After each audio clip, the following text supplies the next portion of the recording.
بسم اللہ الرحمن الرحیم وبہ استعین۔ محترم ناظرین، اللہ تبارک و تعالی قرآن مقدس میں انبیاء کے ساتھ مذاق اڑانے کی اس سنت کو بیان کرتے ہوئے ارشاد فرماتا ہے وَلَقَدِ اسْتُهْزِئَ بِرُسُلٍ مِّن قَبْلِكَ فَحَاقَ بِالَّذِينَ سَخِرُوا مِنْهُمْ مَا كَانُوا يَعْمَلُونَ۔ قرآنی آیات کی روشنی میں یہ بات ہمیں معلوم ہوتی ہے کہ انبیاء کا مذاق اڑانا اور انہیں برا بھلا کہنا انسانیت کی تاریخ میں قدیم زمانے سے چلا آ رہا ہے۔ کوئی بھی مصلح اس دنیا کی اصلاح کے لیے نمودار ہوتا ہے تو یہ دنیا اور اس دنیا کے مفسدین ان کا پھولوں سے استقبال نہیں کرتے، بلکہ ان کی راہوں میں کانٹے بچھاتے ہیں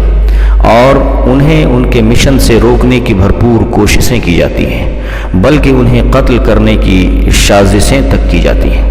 ہمارے نبی محمد عربی صلی اللہ علیہ وسلم کے ساتھ بھی عرب یا دوسری اقوام نے کوئی بہت اچھا سلوک نہیں کیا۔ آپ کو ہجرت کے وقت قتل کرنے کی کوشش کی گئی، پتھر مار کر، گوشت میں زہر ملا کر اور گھات لگا کر طرح طرح سے اس چراغ نبوت کو بجھانے کی سعی نامسعود کی گئی، لیکن یہ نبوت کا ستارہ حالات کی پرواہ کیے بغیر اپنے مشن میں آگے بڑھتا گیا، باطل کے لیے شمشیر بکف ہو کر گمراہی و ضلالت کو روندتا ہوا، راہ کے روڑوں سے الجھتا ہوا بلندیاں طے کرتا رہا۔ راہ حق میں آپ کے جذبہ فنا کو دیکھ کر لوگ کبھی آپ کو مجنون کہتے تو کبھی ساحر اور کبھی جھنجھلاہٹ میں کذاب کہتے تھے، کبھی نفسیاتی طور پر باہمی افہام و تفہیم کی کوشش کرتے ہوئے دو طرفہ مداہنت کی بات کرتے، کبھی انہیں کچھ نہیں سوچتا تو سوشل بائیکاٹ کی کوشش کرتے۔ یہ اور اس طرح کے انگنت حربے آپ صلی اللہ علیہ وسلم کو صدائے حق بلند کرنے سے نہ روک سکے۔ آپ عزم مصمم کے ساتھ، ایمانی ولولے کے ساتھ الہی پیغام کو پہنچانے کے راہ میں کسی خطرے کی پرواہ کیے بغیر ظلمت و ضلالت کے شیش محلوں کو چور چور کرتے ہوئے حق و صداقت کی حکمرانی قائم کرتے رہے۔ اور پھر کچھ عرصے کے بعد دنیا نے اس عظیم انقلاب کا نظارہ کیا جس میں کمزوروں کو ان کا حق دلایا گیا، تکبر و انانیت کا خاتمہ کر دیا گیا، سماج میں بے وقعتی و بے عزتی کی ماری ہوئی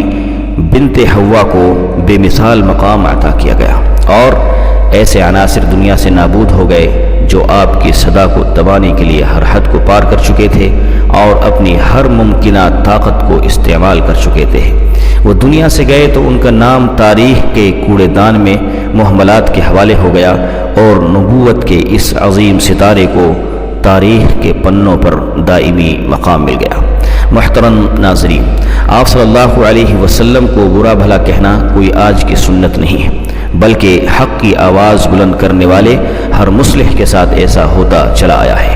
ہم نے تاریخ کے حوالے سے دیکھا ہے کہ جہاں سے بھی اس عظیم ہستی کے خلاف تہمتوں اور نفرتوں کی آندھی اٹھی ہے، وہاں پر غضب الہی سے تباہی آئی ہے۔ جس نے بھی آپ کو اپنی بدزبانی کا موضوع بنایا ہے، اس کی نفرت نے خود اسے جلا کر خاک کر دیا ہے۔ جہاں بھی بغض و حسد کی بنا پر اس عظیم نبی کو برا بھلا کہا گیا ہے، وہاں تباہی کی کالی گھٹائیں چھائی اور بربادی نے بسیرا کیا ہے۔ آپ صلی اللہ علیہ وسلم کے زمانے ہی کو لیجیے، ابو جہل ہوں کہ ابو لہب، عقبہ ابن ابی معیط ہوں یا عتبہ، یا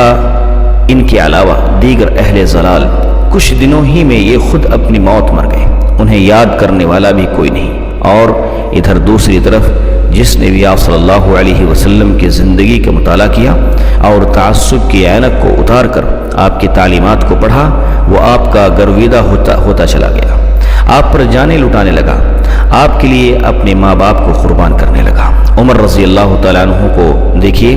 گھر سے نکلے تھے آپ کا قصہ تمام کرنے، لیکن جب آپ کا پر نور چہرہ دیکھا تو عداوت و دشمنی کا پورا خمار اتر گیا اور آپ کی دہلیز پر سپر ڈالتے ہوئے نفرت کے سارے جذبات کو الوداع کہنا پڑا۔ یہ اس لیے ہوا کیونکہ صبر و برداشت، قوت و شجاعت، نیز حق و حقانیت کا یہ شیدائی تمام تکلیفیں برداشت کرتے ہوئے حلم و بردباری کے ساتھ ظلم کے خلاف ننگی تلوار بنا رہا اور یہ کے بعد دیگرے تکبر و انانیت کی چوپالوں کو اٹھاتا رہا۔ بعض لوگوں کو موقع ملتے ہی آپ کے قتل کے لیے تلوار ہاتھ میں اٹھاتے، اور جب آپ کے ایمانی نور سے شرشار نگاہیں انہیں سوالیہ نشان میں اور سوالیہ انداز میں گھورتی تو یہی دشمن کپ کپاتے ہوئے اپنی تلواریں میان میں کر لیتے تھے۔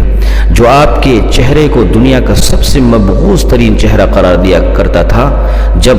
اس کا سامنا آپ سے ہوتا،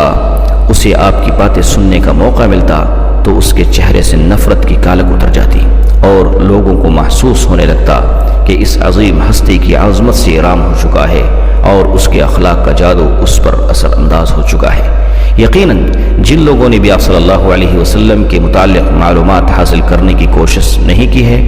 اور جو آپ صلی اللہ علیہ وسلم سے نفرت کرتے ہیں، بغض رکھتے ہیں، وہ آپ صلی اللہ علیہ وسلم کو برا بھلا کہتے ہیں، اور جو آپ صلی اللہ علیہ وسلم کی دریافت میں کتابوں کی سیر کرتے ہیں، تو آپ صلی اللہ علیہ وسلم کی معلومات کو اور آپ کی زندگی کو ختم کرنے سے پہلے آپ کے گرویدہ بن جاتے ہیں اور آپ کے مشن کو آگے بڑھانے کا دم بھرنے لگتے ہیں۔ اللہ تبارک و تعالی ہمیں اپنے نبی محمد عربی صلی اللہ علیہ وسلم سے سچی محبت کی توفیق عطا فرمائے، اور دنیا کو اس عظیم قائد اور عظیم رہنما کے تعلق سے صحیح معلومات حاصل کرنے کی توفیق دے۔ آمین۔ وصلی اللہ علی نبینا محمد وعلی آلہ وصحبہ وسلم۔